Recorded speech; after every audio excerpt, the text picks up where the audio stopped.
ہاں سحری میں اگر غسل فرض ہو جائے تو جلدی غسل کرنا ضروری نہیں ہے، خوب سمجھ لیں. کسی کو نائٹ فال ہو گیا یا غسل فرض ہو گیا رات کو، تو آرام سے فجر کی نماز سے پہلے غسل کر لے. وہ غسل نماز کے لیے ضروری ہے، روزے کے لیے ضروری نہیں ہے. کھا بھی سکتے.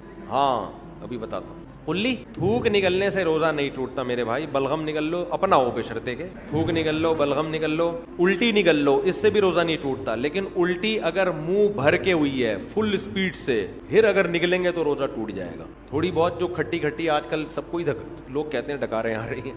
رمضان میں نا کھانے پینے پہ تھوڑا کنٹرول کریں. ابھی آپ کہہ رہے ہیں ملائی پراٹھے کی بات کر رہا تھا، ابھی کنٹرولنگ کی بات کر رہے ہیں، تو ملائی پراٹھا بھی کھائیں لیکن ایک کھا لیں نا پراٹھا، بہت زیادہ دو کھا لیں. اور پھر دیکھو پیٹ جو خراب ہوتا ہے نا، یہ گڑبڑ ہوتی ہے زیادہ کھانے سے نہیں ہوتی، بار بار کھانے سے ہوتا ہے. یہ خوب سمجھ لو. زیادہ کھانا بھی نقصان دہ ہے، اتنا نہیں ہوتا. ہمارے ہاں یہ ہے کہ لوگ ایک دفعہ کھا کے جب تک دوبارہ صحیح طرح سے بھوک نہیں لگتی دوبارہ کھا لیتے ہیں. یہ بہت خطرناک چیز ہے. اس کی مثال، آپ کو افطاری میں طبیعت سے بھوک لگ رہی ہے، آپ نے پھوڑ دیا، پکوڑے بھی پھوڑ دیے اور سموسے بھی پھوڑ دیے، کھجوروں کا ڈبہ پھوڑ دیا. آپ تجربہ کر کے دیکھو پیٹ خراب نہیں ہوگا آپ کا. لوگ کھا رہے ہوتے ہیں، ادھر سے لیمن کا شربت، ادھر سے یہ، ادھر سے کھا لیا، کنٹینیو جتنا کھانا تھا کھا لیا. اب آپ نماز پڑھنے کے لیے آئے، اب 10-15 منٹ کا درمیان میں آ گیا وقفہ. اب اگر ایک کھجور بھی کھاؤ گے نا وہ پیٹ خراب کر سکتی ہے. اب نہیں کھانا آپ نے جب تک دوبارہ شدید بھوک نہیں لگ جاتی. یہ اتنا بہترین نسخہ ہے نا صحت کا، اس کو زندگی کا. میں یہ نہیں کہہ رہا کہ افطاری میں پھوڑ دو، آپ تباہ و برباد کر دو. میں بتا رہا ہوں کہ پھر بھی نسبتاً بہتر ہے. اس سے اتنا نقصان، زیادہ کھانے سے بہت زیادہ نقصان نہیں ہوتا. بے وقت کھانے سے، بغیر بھوک کے کھانے سے زیادہ نقصان ہوتا ہے. سمجھ رہے ہیں؟ ہمارے ہاں لوگ رمضان میں ان کا وزن بھی بڑھ رہا ہے کم ہونے کے بجائے، بیمار بھی ہو رہے ہیں.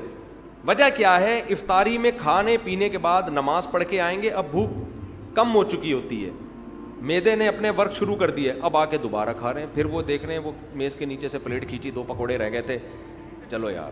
فریج میں جا کے دیکھا، یار وہ دہی بڑے تو رہ ہی گئے تھے، چارنے والے وہاں سے لے لیے، اور پھر وہاں سے کھجور کے ڈبے میں ہاتھ مارا. اب یہ جو جگالی کر رہے ہو نا آپ بکریوں کی طرح، بکری کا کام ہے سارا دن کھاتی رہے گی، مینگنیاں بنا کے نکالتی رہے گی. انسان میں مینگنیاں نہیں ہوتی بھائی. ٹھیک ہے نا؟ انسان کا ایک پراپر ٹائم ہوتا ہے، اسی حساب سے چلتا ہے انسان.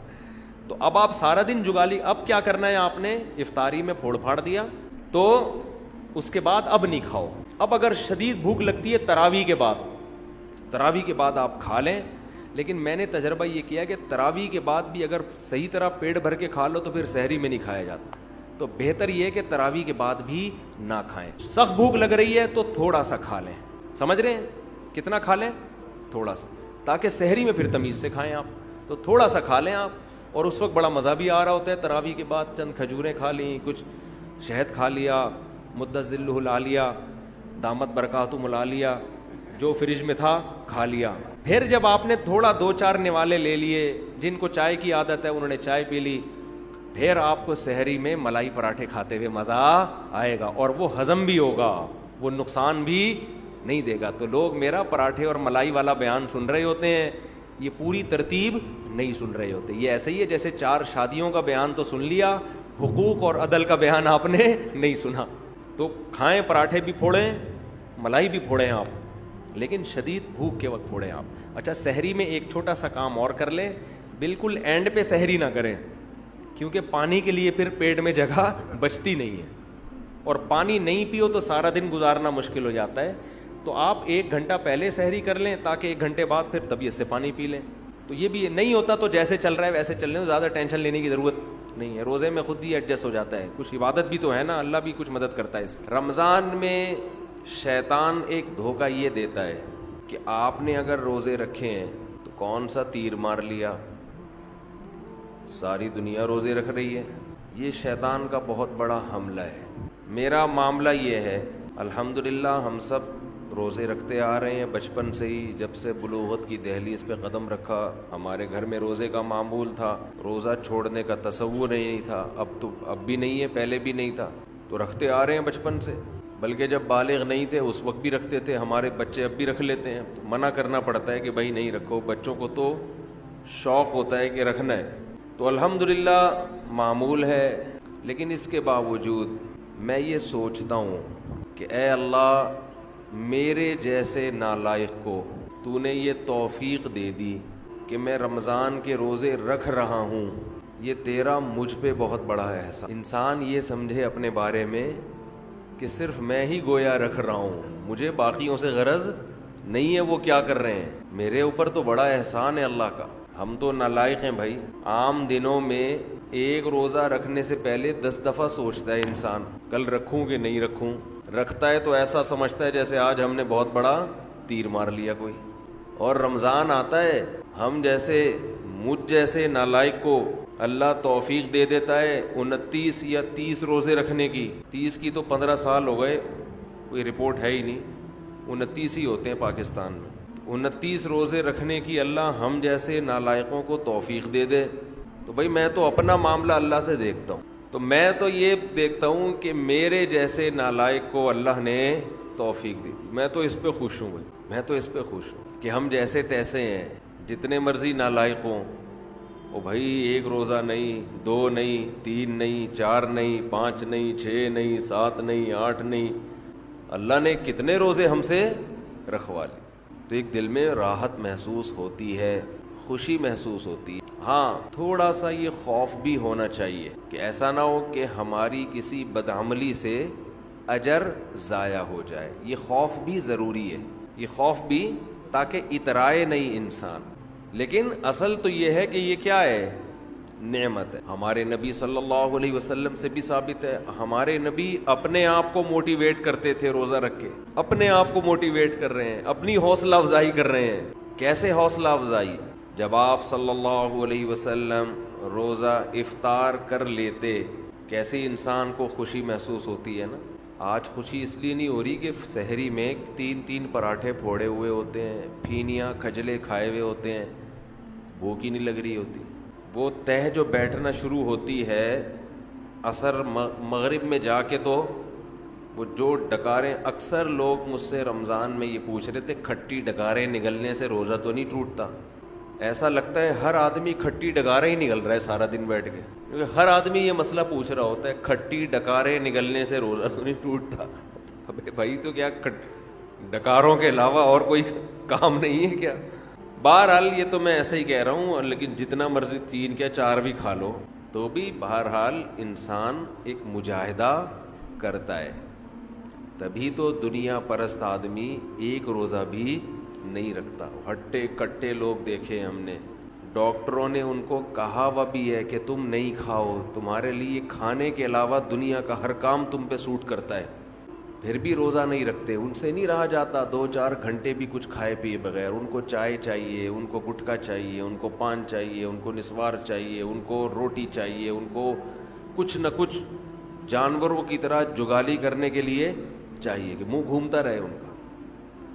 ہے روزہ خور، آپ دیکھ لو، کھا رہے ہیں، ان سے نہیں برداشت ہوتا، گھر میں سب کا روزہ ہوتا ہے، بوڑھوں نے رکھا ہوا ہوتا ہے، لوگ ہمیں آ کے بتاتے ہیں سب کا روزہ ہے، ایک نالائق بیٹا ہے ہٹا کٹا جوان، اس سے نہیں رکھا جاتا، گھر میں نحوست کا ذریعہ بنا ہوا ہے۔ تو ایسے صورت میں اللہ اگر آپ کو توفیق دے دیتا ہے تو ٹھیک ہے، تھوڑا خوف بھی ہونا چاہیے کہ پتہ نہیں قبول ہو رہا ہے کہ نہیں ہو رہا، لیکن امید کو، شکر کو خوف پر غالب رکھنا چاہیے۔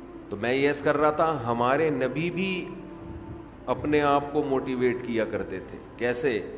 حالانکہ ہمارے نبی میں خواہشات پہ کنٹرول کرنے کی بہت طاقت تھی، آپ تو 24 گھنٹے کا روزہ رکھتے بسا اوقات، تو آپ صلی اللہ علیہ وسلم جب روزہ افطار کرتے تو کیا فرماتے؟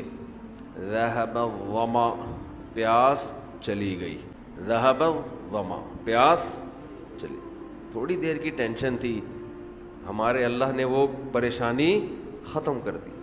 وَبَتَلَّتِ الْعُرُوقِ، رگیں تر ہو گئیں، جو خشکی جسم میں تھی، چہرے پہ انسان کے خشکی پیدا ہو جاتی ہے نا، تو آپ صلی اللہ علیہ وسلم فرماتے ابتلت العروق، رگیں تر ہو گئی۔ یہ دنیاوی ٹینشن جو تھوڑی دیر کی تھی یہ بھی اللہ نے ختم کر دی۔ وَثَبَتَ الْأَجْرُ إِن شَاءَ اللَّهُ، اور اللہ نے چاہا تو اجر ہمارے نامہ اعمال میں لکھ دیا گیا۔ یعنی یہ ہمارے لیے کتنی خوشی کی بات ہے کہ ہمارے رب نے ایک نیکی ہم سے کروا کے جو پریشانی تھی وہ بھی ختم کر دی, اور نیکی کا ثواب ہمیشہ کے لیے ہمارے اعمال میں درج کر دیا. جی روزے میں احتلام ہو جائے, روزہ نہیں ٹوٹتا اس سے, آپ تو غائب ہو جاؤ گے, مارکیٹ سے شٹ ہو جاؤ گے. کپڑا فولڈ کرنا نماز میں, یہ آستینیں اوپر کر کے فولڈ کرنا کونیوں سے اوپر, یہ جائز نہیں ہے. اگر پہلے سے ہی آستینیں ہی اوپر تک ہیں تو پھر ٹھیک ہے, تھوڑی بہت فولڈ نہیں, یہ بھی فولڈ کرنا لازمی ہے نماز میں. کلی والا سوٹ پہنے, بغیر کلی والا پہنے, مرضی آپ کی. جماعت کھڑی ہوئی ہے, اسی جگہ پہ کھڑے ہو کر سنتیں پڑھنا جائز نہیں ہے. سحری کا وقت اب جب شروع ہوا ہے, 2 منٹ باقی ہیں اور آپ نے لوگ جائیدادیں کھا جاتے ہیں. حقیقت ہے, ہمارے ساتھ تو بہت دفعہ ایسا ہوا ہے, 2 منٹ باقی ہم نے طبیعت سے پھوڑ پھاڑ دیا, تو کھا لو, تو پانی پی لو یار. روزہ نہیں چھوڑ سکتے, یہ ذہن میں رکھنا. ہاں اگر سحری میں آنکھ نہیں کھلی, رمضان کا روزہ چھوڑنے کی اجازت نہیں ہے, وہ پھر بھی رکھنا پڑے گا. تو ادھار مائنس کر کے دیں, ادھار مائنس کر کے جو بچے اس پہ زکوٰۃ دیں. انہوں نے کہا سلام کے آداب, سلام کے تو کیا آداب بتاؤں, وہ آداب والا لطیفہ یاد آ رہا ہے مجھے, سنا ہے. چلیں آپ لوگ تھوڑا فریش ہو جائیں گے. ایک سائنسدانوں نے نا کسی کو, خاتون کو ایک ٹیبلٹ کھلائی بچے کو باادب پیدا کرنے کے لیے, پریگننٹ خاتون تھی, ایک گولی کھلائی کہ اس سے بچہ باادب پیدا ہوگا. تو وہ ایک کیپسول کھلایا. آپ نے سنا ہے حضرت یہ لطیفہ؟ ارے پھر آپ نے کچھ سنا ہی, آپ لندن سے آئے ہیں, اب انگریزی میں یہ لطیفہ ہو ہی نہیں سکتا. تو گولی کھلا دی ایک کیپسول, بچہ پیدا ہوتے ہی آداب, آپ پوچھ رہے ہیں سلام کے آداب بتائیں, تو یہ آداب بتا رہا ہوں. سلام, بچہ پیدا ہوتے ہی آداب. سائنسدان بڑے خوش ہوئے کہ یار یہ تو بڑا کوئی خاندانی کیپسول ہو گیا ہے. ایک خاتون کو اکٹھے 6 کیپسول کھلا دیے کہ یار جب ایک کیپسول سے بچہ اتنا با ادب تو 6 سے کیا ہوگا. تو اب پریشان یہ ہوئے, ولادت کا ٹائم آ گیا, بچہ پیدا ہو ہی نہیں. بڑے پریشان ہو گئے یار. الٹرا ساؤنڈ کیا, پتہ چلا 2 بچے ہیں, ہر ایک دوسرے کو کہہ رہے پہلے آپ, وہ کہہ رہے نہیں پہلے آپ. اسی میں 1 مہینہ اوپر.